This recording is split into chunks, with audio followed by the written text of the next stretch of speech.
আপনারা দেখছেন PM news. PM নিউজের সাপ্তাহিক মুক্তকণ্ঠের আজকে তৃতীয় পর্বে সকল দর্শককে স্বাগত জানাচ্ছি। আজকের আমাদের পিএম নিউজের স্টুডিওতে যিনি এসেছেন তার সম্পর্কে পরিচয় দিতে গেলে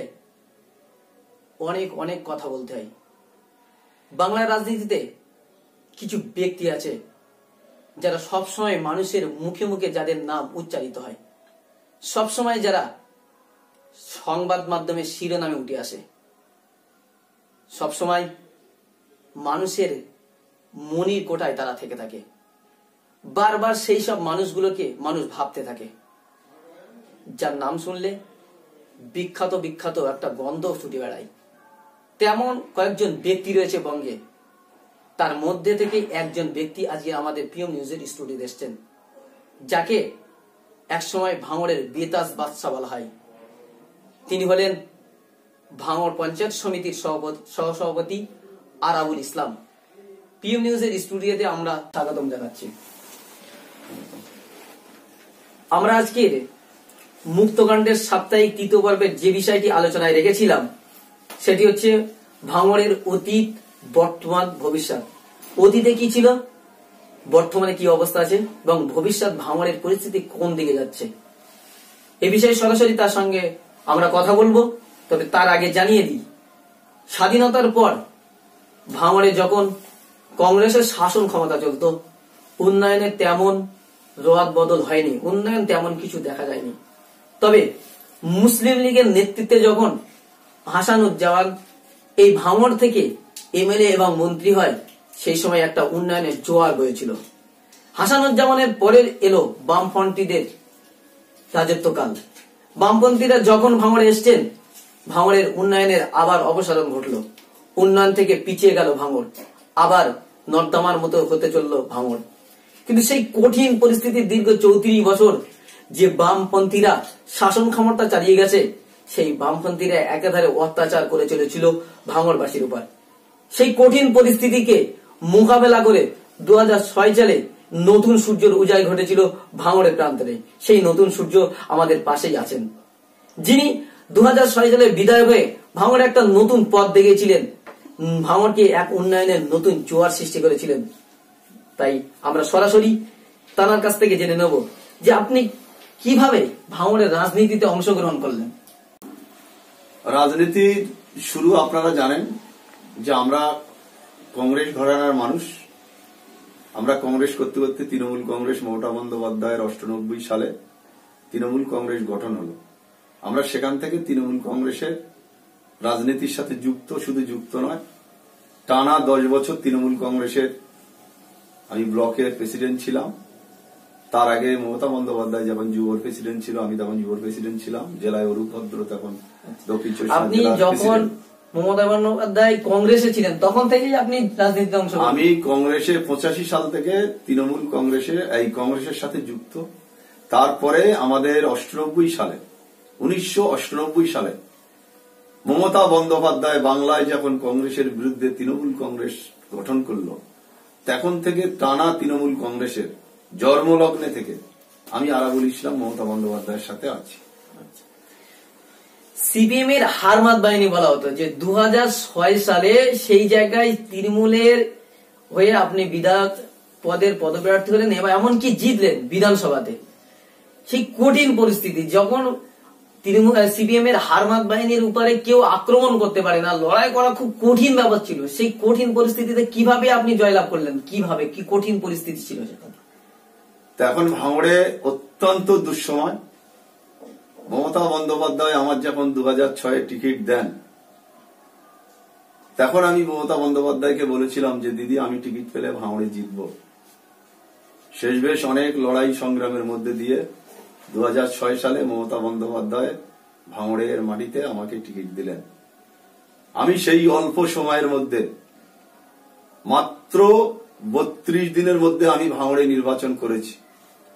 সমস্ত মানুষের, প্রায় তখন 2,20,000 মানুষের দরবারে দরবারে পৌঁছে মানুষকে বোঝানোর চেষ্টা করেছি যে মমতা বন্দ্যোপাধ্যায়ের নেতৃত্বের প্রতি আস্থা রেখে ভাঙড়ে শান্তি বজায় রাখার ক্ষেত্রে, ভাঙড়ের উন্নয়নকে পাথর করতে হবে, ভাঙড়ের উন্নয়নকে সামনে আনতে হবে।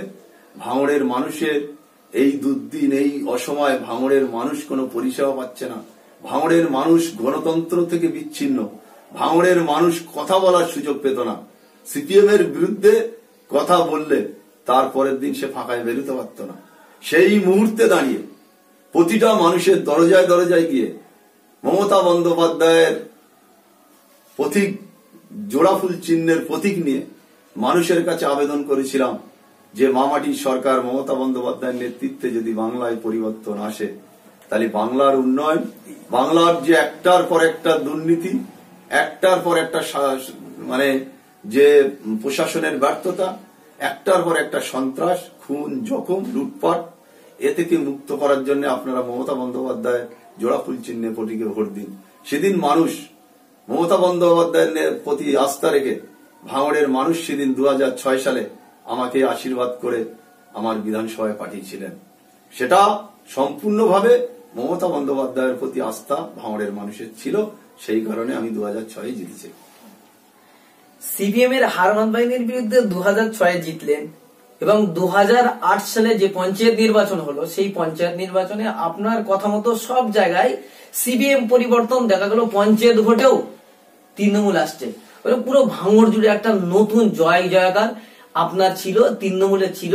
সেখানে যে মানুষ একটা উন্নয়নের মুখ দেখছিল, মানুষ একটা আশা ছিল, সেই আশাটা কিছুটা পূরণ হচ্ছিল।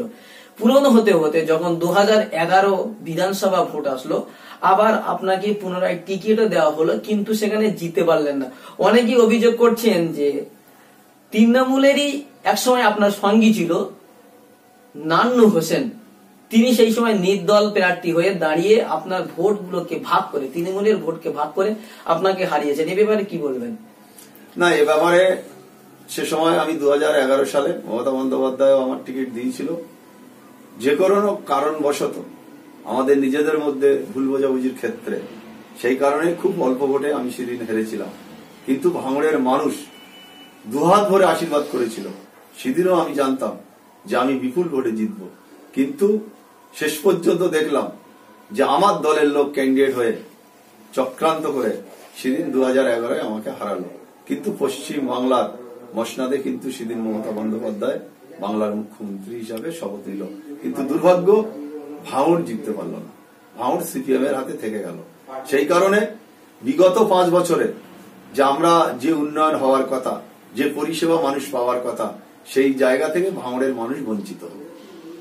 একদম ঠিক বললেন যে ভাঙড়ের মানুষের একটা আশা ছিল যে উন্নয়নের একটা মুখ দেখছিল, কিন্তু সেই উন্নয়নের মুখটা দেখতে পেল না। কিন্তু 2011 সালের পর আপনি যেই হারলেন, 2011 সালের আগে সবসময় বলতো আরাফুল ইসলাম একজন সংগ্রামী নেতা। সিপিএম এর হারমাত বাহিনীকে ভাঙড় থেকে নির্মূল করার জন্য সবচেয়ে আপনার অগ্রণী ভূমিকা ছিল এবং তৃণমূলের ভাঙড়ের প্রতিষ্ঠাতা বলা চলে। আপনি তৃণমূলকে ভাঙড়েই প্রতিষ্ঠা করেছেন, জোড়াফুলের প্রতীক আপনি ভাঙড়ের জন্য।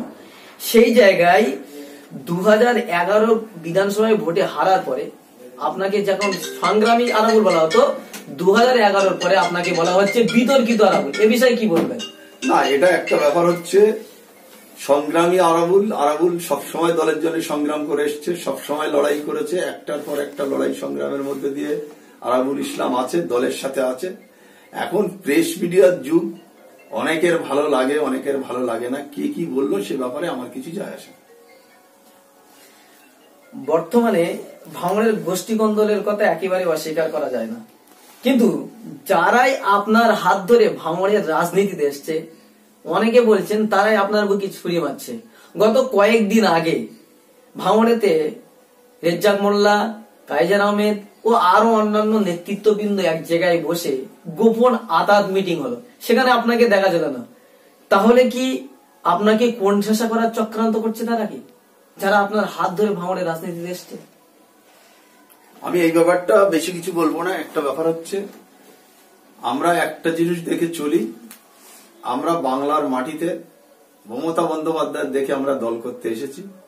আমরা তানার নেতৃত্বের প্রতি আস্থা রেখে ভাঙড়ে প্রতিটা সময় লড়াই করেছি। কে লবি করছে, কে গুলোগুলি করছে, এই ব্যাপারে আমার কোনো মন্তব্য নেই। কেউ ব্যক্তিগত তার ভালো লাগলে সে করবে গুলোগুলি, বা কেউ দলের ক্ষতি করার চেষ্টা করলে সেটা দলে হাই নেতৃত্ব আছে, তারা বুঝবে। এই ব্যাপারে আমার কোনো মন্তব্য নেই। 2011-র পরে আপনার নামে একটা অভিযোগ ছিল যে রেজ্জাক মোল্লাকে আপনি মেরেছেন এবং তার যে মিছিল ছিল বামনঘাটার মিছিলে আপনি অ্যাটাক করেছেন, তারই পরিবর্তে আপনাকে জেলও খাটতে হয়েছিল। সেই রেজ্জাক মোল্লা এখন ভাঙড়ের বিধায়ক এবং মন্ত্রী, তার নেতৃত্ব আপনাকে মেনে চলতে হচ্ছে। মনের ভিতরে কোনো কষ্ট, দুঃখ বা কোনো প্রভাব পড়ে না আপনার? একটা ব্যাপার হচ্ছে, যারা দল করে, দলে কোনো আবেগ নেই, দলে কোনো ক্ষোভ দুঃখের জায়গা নেই। আমরা তৃণমূল কংগ্রেসটা করি মমতা বন্দ্যোপাধ্যায়ের দেখতায়, তাঁর নির্দেশ, তাঁর আদেশকে মেনে।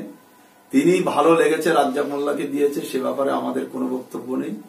আমাদের দল বলেছে, নেতৃত্বরা বলেছে, ঐক্যবদ্ধভাবে লড়াই করে রাজ্জাক মোল্লাকে জেতাতে হবে। আমরা 2016 সালে মমতা বন্দ্যোপাধ্যায়ের নেতৃত্বে তাঁর নির্দেশকে মাথায় করে নিয়ে আমরা রাজ্জাক মোল্লাকে জিতিয়েছি। আজকে তিনি এমএলএ, তিনি কতটা ভাঙড়ের মানুষের জন্য কাজ করছে না করছে সেটা ভাঙড়ের মানুষই জানে। এ ব্যাপারে আমার কিছু বলার নেই। আমরা ভাঙড়ে, আমি যখন 2011 হেরে গেলাম, 2013 আমি পঞ্চায়েত সমিতির সভাপতি হয়েছি। 2013 থেকে 2018 পর্যন্ত আমি পঞ্চায়েত সমিতির সভাপতি। আবার 2018-র পরে সিট রিজার্ভ হওয়ার ক্ষেত্রে আমি সেই ক্ষেত্রে আমি পঞ্চায়েত সমিতির সহসভাপতি হয়েছি। সভাপতি রিজার্ভ সিট, যে শিডিউল কাস্ট রিজার্ভ, তিনি সভাপতি হয়েছে। আমি টানা এই যে দলের, আমি বিধায়কের পদ থেকে টানা সময় আমি কিন্তু কোনো না কোনো পদে দলের নেতৃত্বে, দলের নির্দেশ অনুসারে আমি কাজ করেছি। আমি পঞ্চায়েত সমিতির সভাপতি যখন ছিলাম টানা 5 বছর মানুষের জন্য কাজ করেছি। এখন পঞ্চায়েত সমিতির সহসভাপতি হিসাবে আমি টানা মানুষের জন্য কাজ করছি। আমার এখনো পঞ্চায়েত সমিতির বোর্ড গঠন হয়নি, মানে কর্মদক্ষ গঠন হয়নি, পোলেরহাট 2 বোর্ড গঠন হয়নি। সেই ক্ষেত্রে সভাপতি, সহসভাপতি আমরা ভাঙড় পঞ্চায়েত সমিতিতে প্রতিটা উন্নয়নমূলক কাজের ক্ষেত্রে আমরা ঐক্যবদ্ধভাবে কাজ করছি। 2006 সালে আরাবুল ইসলাম বিধায়ক আর 2019-এ আরাবুল ইসলাম পঞ্চায়েত সমিতির সহসভাপতি। মানুষ বলছে যে আরাবুল ইসলাম জেলার সভাপতির দায়িত্ব নেওয়ার যোগ্যতা রাখে, সেখানে আরাবুল ইসলামের প্রমোশন হওয়ার কথা, সেখানে যেন নিচের দিকে চলে যাচ্ছে। 2006-এ বিধায়ক, 2013-য় পঞ্চায়েত সমিতির সভাপতি এবং 2019-এ পঞ্চায়েত সমিতির সহসভাপতি। তাহলে কি আরাবুল ইসলামের ভাঙড়ের গুরুত্ব কমছে? একটা কথা বলি, যে রাজনীতিতে গুরুত্ব কমলো কি বাড়লো এটা বড় কথা নয়। রাজনীতিতে সব থেকে বড় কথা যেটা হচ্ছে, জনগণ যার সাথে থাকে সে হয় নেতা। ভাঙড়ের মানুষ খেটে খাওয়া মেহনতি মানুষ, একেবারে বুথ স্তরের কর্মী, একেবারে ব্লক স্তরের নেতৃত্ব, কম বেশি ভাঙড়ে প্রতিটা ক্ষেত্রের মানুষরা আরাবুল ইসলামকে শ্রদ্ধা, ভালোবাসে, আরাবুল ইসলামকে একেবারে অন্য চোখে দেখে। অনেক কিছু ঘটনার পরেও ফের প্রমাণ করে দিল যে ভাঙড়ের মাটিতে আরাবুল ইসলামের যেমন প্রয়োজন, বা ভাঙড়ের মানুষেরও প্রতি আরাবুল ইসলামের দায়বদ্ধতা ততটা।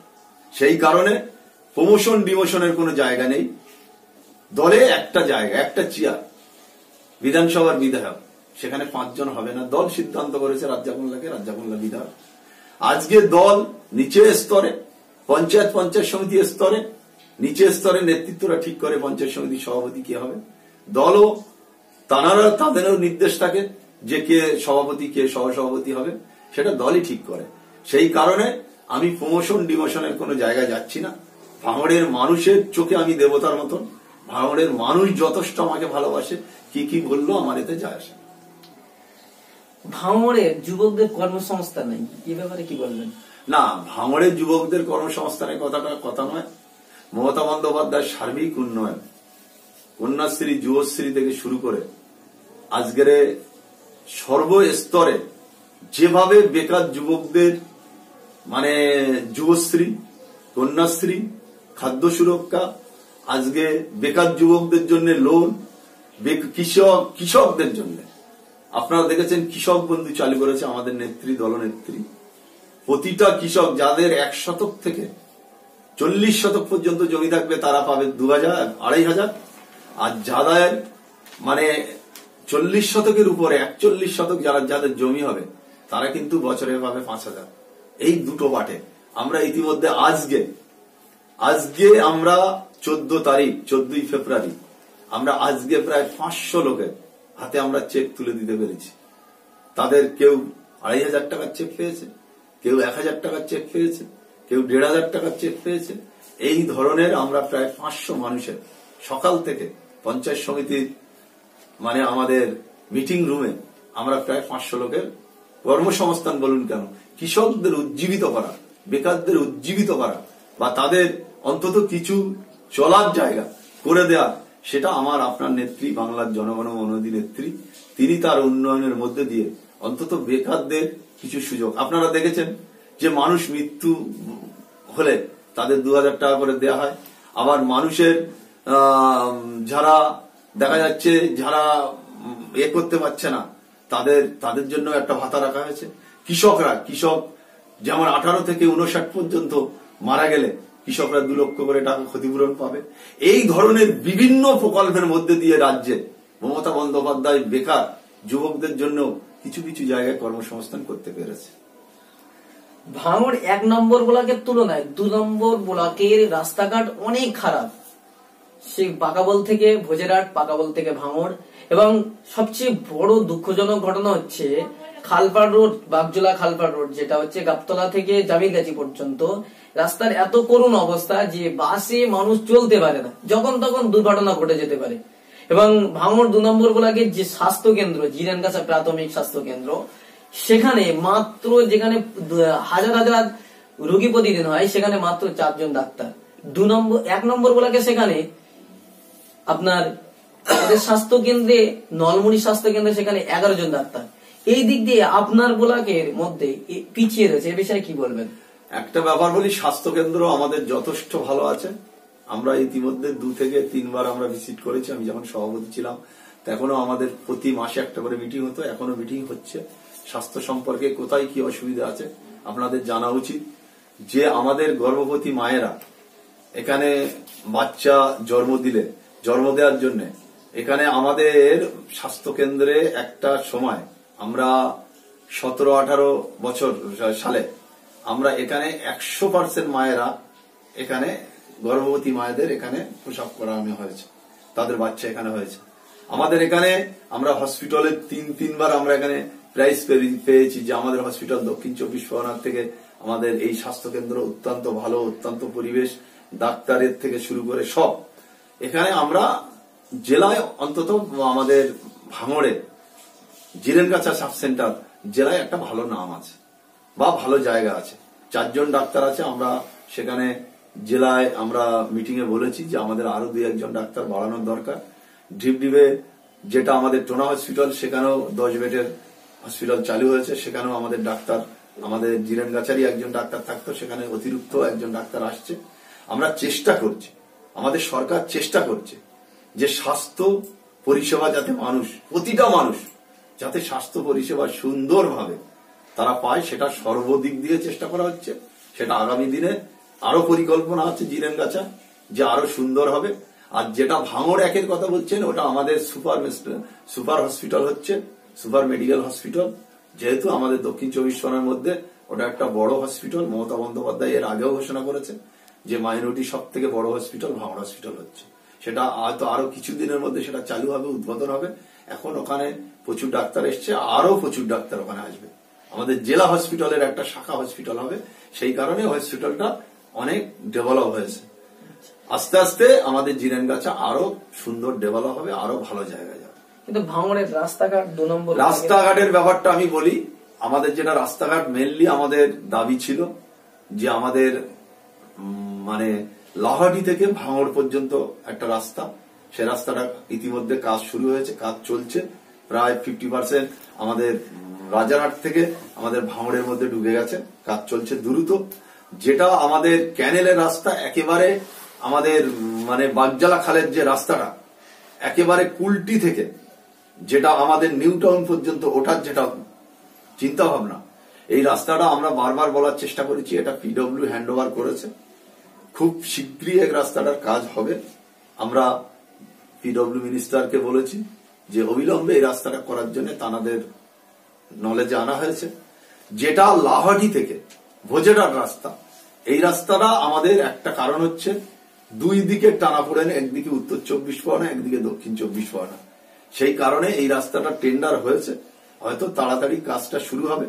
আমরা চেষ্টা করছি, আমরা নেতৃত্বরা কখনো আমরা জেলার পিডব্লিউডি যাদের সাথে যারা দেখছে তাদের সাথে কথা বলছি, রাজ্যমন্ত্রী দপ্তরের ইঞ্জিনিয়ারদের সাথে কথা বলছি, আমরা চেষ্টা করছি।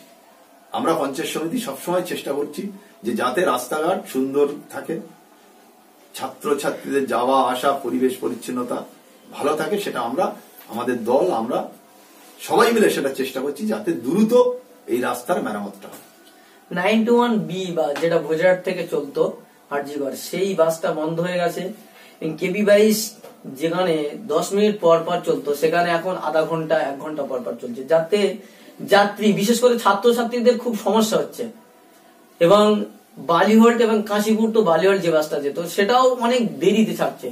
এই বাস পরিষেবার এই দুর্ঘটনা বলছে যে রাস্তা খারাপের জন্য আমরা যেতে পারছি না বা গাড়ি বেশি দিতে পারছি না, বাড়ি সপ্তাহে সপ্তাহে গাড়ি ছাড়াই করতে হচ্ছে। তো সেখানে যখন গাড়ি লেটে আসছে, সময় দিচ্ছে না, তখন ছাত্রছাত্রীদের অসুবিধা হচ্ছে। এই মুহূর্তে ছাত্রছাত্রীদের জন্য কি পরামর্শ দেবেন?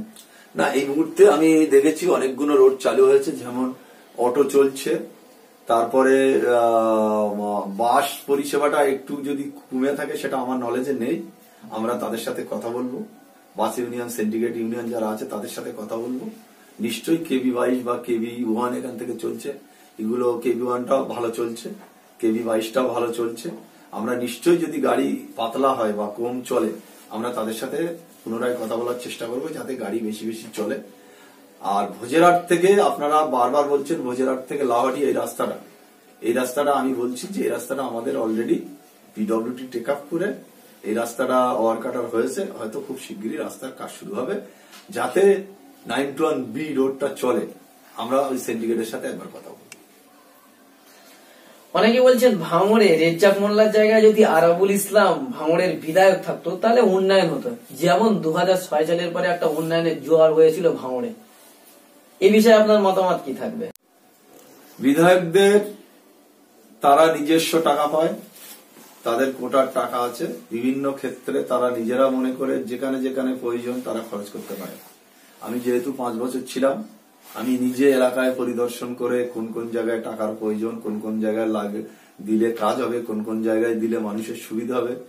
একটা ব্যাপার হচ্ছে সরকার সবসময় চেষ্টা করে জনগণের কাজের জন্য, সরকার জনগণের কথা শোনার জন্য, সরকার জনগণের মানে যে তাদের উপকার, জনগণের যে উপকার, জনগণের যে কাজে লাগার জন্য সরকার। আমরা যেমন আমাদের মামাটি সরকার মমতা বন্দ্যোপাধ্যায়, আপনারা দেখেছেন বাংলার মাটিতে তিনি প্রতিটা ক্ষেত্রে যেভাবে লড়াই করেন তিনি মানুষের জন্যই করেন। আজকে মানুষ মমতা বন্দ্যোপাধ্যায়ের প্রতি এত আস্থাশীল কেন? তার কথাটা, প্রতিটা কথা মানুষ গুরুত্ব দেয়, প্রতিটা কথার মূল্য আছে। তিনি মানুষের পাশে দাঁড়ান, মানুষের জন্য কাজ করেন, সেই কারণে মমতা ব্যানার্জি। এইটা মাথায় রাখতে হবে। তাই আর রাজ্জাক মোল্লা তিনি দীর্ঘদিনের এমএলএ, তিনি একজন বসিয়ান নেতা, তিনি জানেন যে এলাকায় কোন খাদে কিভাবে টাকা খরচ করলে মানুষের উপকার করবে সেটা তিনি জানেন। এই ব্যাপার নিয়ে আমি কোনো মন্তব্য করব না, এটা এমএলএ তার ব্যক্তিগত ব্যাপার। তিনি ভাঙড়ের মাটিতে কিভাবে কাজ করছেন, কিভাবে করলে সুবিধা হবে তিনি করছেন। তিনি যেটা যখন পঞ্চায়েত সমিতির প্রপোজাল পাঠায়, পঞ্চায়েত সমিতির নির্দেশ মতন তিনি কাজ করেন, তখন আমরা তাকে যে প্রপোজাল আমরা দিই তিনি সেই প্রপোজালে টাকা দেন। অনেক সময় রাস্তাঘাটের জন্য, অনেক সময় দেখা যায় পানীয় জলের জন্য, অনেক সময় দেখা যায় যে বিভিন্ন স্কুল বা বিভিন্ন মাদ্রাসা শিক্ষা প্রতিষ্ঠানগুলোতে যেমন দেওয়া যায় সেগুলোতে তিনি দেন। সেটা তার ব্যাপার, তিনি যেভাবে প্রপোজাল নেন তিনি প্রপোজাল পাঠিয়ে সেভাবে টাকা খরচ করেন। একটা ব্যাপার বুঝতে হবে, এমএলএরা কিন্তু টাকা রাখতে পারে না। তিনি 1 বছর না খরচ করলে সেকেন্ড টাইমে তার খরচ করতেই হবে। আর আমাদের সরকার, আমাদের নেত্রী কিন্তু কারোর টাকা কোনোদিন ফেলে রাখতে দেয় না। যে আপনার খাদের টাকা আপনি কোন কোন জায়গায় দিলে ভালো হয় আপনি নিজে দেখে দিন। আর একটা কি, আমাদের এমএলএদের একটা কি গণতন্ত্র আছে, তারা ইচ্ছে করলে দেখে শুনে তারা টাকা দিতে পারে, এ নিয়ে কোনো মন্তব্য নেই। আর এ নিয়ে এমএলএদের টাকা খরচ করার কোনো ব্যাপারও নেই, তারা যেখানে ইচ্ছে সেখানে খরচ করতে পারে। 2019 লোকসভা মমতা ব্যানার্জির টার্গেট 42-এ 42, সেখানে ভাঙড়ে আরাবুল ইসলামের ভূমিকা কি থাকবে? আমার শুনুন, আমি হচ্ছি একজন দলের ছোট্ট সৈনিক। দল আমাকে যে নির্দেশ দেবে আমি সেই নির্দেশ মাথায় করে নেব, মাথায় করে নিয়ে কাজ করব। দলের উদ্যোগ আমি নয়, আমি দলের কোনো হেভিওয়েট নেতাও নয়, আমি একজন দলের সৈনিক। আমার দল যে নির্দেশ দেবে, আমার যদি দল বলে তুমি এই করো, দল যদি বলে তুমি বসে থাকো, দল যদি বলে তুমি লড়াই করো, দল যদি বলে তুমি সারা ভাঙড়ে লড়াই করো, আমরা তো সারা ভাঙড়ই নেতৃত্ব দিই। সারা ভাঙড়ের মানুষের সাথে আমাদের কথা, সারা মানুষ, ভাঙড়ের মানুষ আমাদের চেনে। দল যে নির্দেশ দেবে আমরা অক্ষরে অক্ষরে পালন করব। 2019-এর যে নির্দেশ পাবো দলে, আমরা সেটা অক্ষরে অক্ষরে পালন করে মানুষের কাছে যাব, মানুষের আশীর্বাদ নেব। মমতা বন্দ্যোপাধ্যায়ের উন্নয়নের যে কর্মযোগ্য সেটা মানুষের কাছে প্রচার করে তুলে ধরবো। ভোট শুনুন, অনেকেই অনেক রকম বলে যে এই করলে ভোট হবে না, ওই করলে ভোট হবে।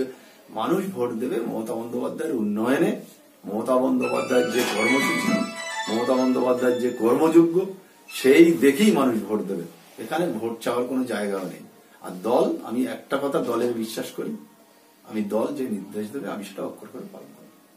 একেবারে আমরা শেষ পর্বে চলে এসেছি, আর মাত্র দুটি প্রশ্ন থাকবে ওনার কাছে। আমরা একেবারে শেষ পর্বে আমরা জেনে নেব, মানুষ বলছেন যে 2021 আপনাকে আবার নতুন করে ইমেল হিসেবে দেখতে চাই। এ ব্যাপারে আপনার কি চিন্তা ভাবনা বা কি মতামত থাকবে? শুনুন, এই ব্যাপারটা, এগুলো যদি কেউ ব্যক্তিগত বলে আরাবুল ইসলামকে আমরা ভালোবাসি, আরাবুল ইসলামকে ভোট দেবো, আরাবুল ইসলাম বলে আমাদের নেতা, আমি এইসব ব্যাপার নিয়ে কিছু বলতে চাই না। এই ব্যাপার হচ্ছে, আমাদের দলের সিস্টেম হচ্ছে যে তৃণমূল কংগ্রেসের নেতৃত্ব যাকে টিকিট দেবে সে হবে নেতা, সে হবে বিধায়ক। এই ব্যাপারে 2021-এর ব্যাপার অনেক বাকি আছে। 2019 পার হলে 2020-তে আবার মানুষ ভাববে যে কে বিধানসভায় দাঁড়াবে, কাকে দল টিকিট দেবে, সেটা এখন অনেক দেরি আছে। আমি তো বললাম আমি একজন দলের সৈনিক। দল আমাকে যে নির্দেশ দেবে আমি সেটা পালন করব। দল যদি আমাকে 21-এ টিকিট দেয় আমি নিশ্চয়ই পালন করব, না দিলে দলের যে টিকিট পাবে আমি তার কাজ করবো। এটার ব্যাপারে আমার কোনো বক্তব্য নেই। মানুষ তো অনেক কিছু চায়, ভাঙড়ের মানুষ অনেক কিছু চায়। আমরা যতটা চেষ্টা করবো তারা ভাঙড়ের মানুষের আশা পূরণ করার, দল চেষ্টা করবে ভাঙড়ের মানুষের আশা পূরণ করা। আমি নেতৃত্বের কাছেও বলবো যে নেতৃত্ব ভাঙড়ের মানুষের আশা পূরণ করুক, সেটা আমরা চাই। এরা দল যেভাবে বলবে সেভাবে হবে, এ নিয়ে কোনো বক্তব্য নেই। আপনি সাতুলিয়া ইসলামিয়া সিনিয়র মাদ্রাসার এখন সম্পাদক আছেন। সাতুলিয়া মাদ্রাসার ছাত্রছাত্রীদের পক্ষ থেকে, ছাত্রদের পক্ষ থেকে একটা বিশেষ দাবি উঠেছে, সেটা হচ্ছে এই যে সাতুলিয়া মাদ্রাসায় গার্লস হোস্টেল আছে, বয়েজ হোস্টেলের দাবি এসছে। অনেক দূর দূরান্ত থেকে ছাত্ররা সেখানে পড়াশোনা করে, এমনকি এখন কলেজ লেভেল হয়ে গেছে। সেখানে বাইরের ছাত্ররা যারা বাইরে থেকে আসে তারা একটা চাচ্ছে বয়েজ হোস্টেল। এই বিষয়ে আপনি কি ভাবছেন? এই বিষয় নিয়ে আমার কলেজে ইতিমধ্যে মাদ্রাসা আমার আলোচনা হয়েছে। আমাদের যদি সেরকম ভালো জায়গা থাকে তাহলে আমরা নিশ্চয়ই প্রপোজাল পাঠাবো। আমাদের ইতিমধ্যে আমাদের যেটা গার্লস আমাদের যে হোস্টেলটা আছে, আমরা সেটায় 50টা সিট আছে। আমাদের ইতিমধ্যে প্রচুর চাহিদা আছে ওখানে আমাদের 50 জনেরও বেশি মানুষ ভর্তি হওয়ার জন্য চেষ্টা করছে। আমরা ইতিমধ্যে ওখানে 50 জন সেখানে ভর্তি করতে পেরেছি, সেখানে আমরা রাখার চেষ্টা করতে পেরেছি।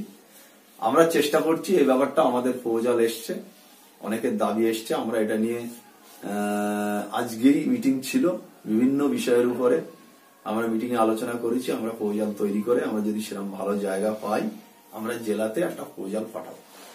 ধন্যবাদ আজকে পিএম নিউজের মুক্তকণ্ঠের সময় দেওয়ার জন্য। প্রিয় দর্শক, আপনারা দেখছেন পিএম নিউজের মুক্তকণ্ঠের 3য় পর্ব এইখানেই শেষ করছি। আপনারা ভালো থাকুন, সুস্থ থাকুন, আপনাদের দিন রাত মঙ্গল হোক, এই বলে এখানে শেষ করছি।